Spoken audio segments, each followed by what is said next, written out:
എബ്രായർ 10:36 ദൈവ ഇഷ്ടം ചെയ്തു വാഗ്ദത്തം പ്രാപിപ്പാൻ സഹിഷ്ണുത നിങ്ങൾക്ക് ആവശ്യം എന്ന് എഴുതിയിരിക്കുന്നുവല്ലോ.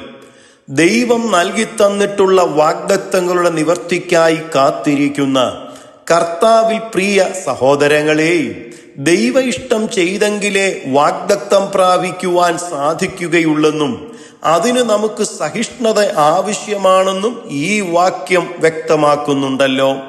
1 തെസ്സലോനിക്കർ 5:16, 17, 18 വാക്യങ്ങളിൽ എപ്പോഴും സന്തോഷിപ്പീൻ, ഇടവിടാതെ പ്രാർത്ഥിപ്പീൻ, എല്ലാറ്റിനും സ്തോത്രം ചെയ്യുവീൻ, ഇതല്ലോ നിങ്ങളെക്കുറിച്ച് ക്രിസ്തുയേശുവിൽ ദൈവേഷ്ടമെന്നും 4:3 ദൈവത്തിന്റെ ഇഷ്ടമോ നിങ്ങളുടെ ശുദ്ധീകരണം തന്നെയെന്നും എഫെസ്യർ 6:6 മനുഷ്യരെ പ്രസാദിപ്പിക്കുന്നവരെ പോലെ ദൃഷ്ടിസേവയാലല്ല, ക്രിസ്തുവിന്റെ ദാസന്മാരെ പോലെ ദൈവ ഇഷ്ടം മനസ്സോടെ ചെയ്യണമെന്നും പറഞ്ഞിട്ടുള്ളതിനാൽ ദൈവത്തിന്റെ ഇഷ്ടം നമ്മളിൽ നടക്കപ്പെടേണ്ടതിന് നാം മനസ്സുവെക്കണം.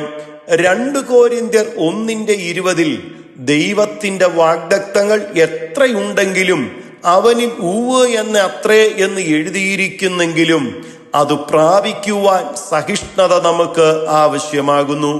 റോമർ 5:3-4 വാക്യങ്ങളിൽ കഷ്ടത സഹിഷ്ണുതയെയും സഹിഷ്ണുത സിദ്ധതയെയും സിദ്ധത പ്രത്യാശയെയും ഉളവാക്കുന്നു എന്നറിഞ്ഞ് നാം കഷ്ടങ്ങളിലും പ്രശംസിക്കുന്നു എന്ന് പറഞ്ഞിരിക്കുന്നത് പോലെ, പ്രിയ സഹോദരങ്ങളെ, നിങ്ങൾ ഇന്ന് അനുഭവിക്കുന്ന കഷ്ടതകൾ നിങ്ങളിൽ സഹിഷ്ണുത ഉളവാക്കുവാൻ വേണ്ടി ദൈവം അനുവദിച്ചതാണെന്ന് തിരിച്ചറിഞ്ഞ് ദൈവത്തിന് നന്ദി പറയുക.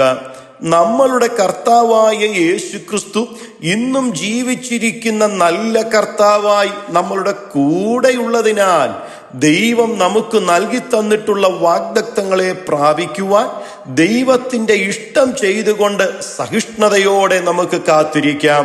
നിശ്ചയമായും ദൈവം നമുക്ക് വേണ്ടി പ്രവർത്തിക്കും. കർത്താവ് അതിന് കൃപ ചെയ്തു തരുമാറാകട്ടെ. God bless you.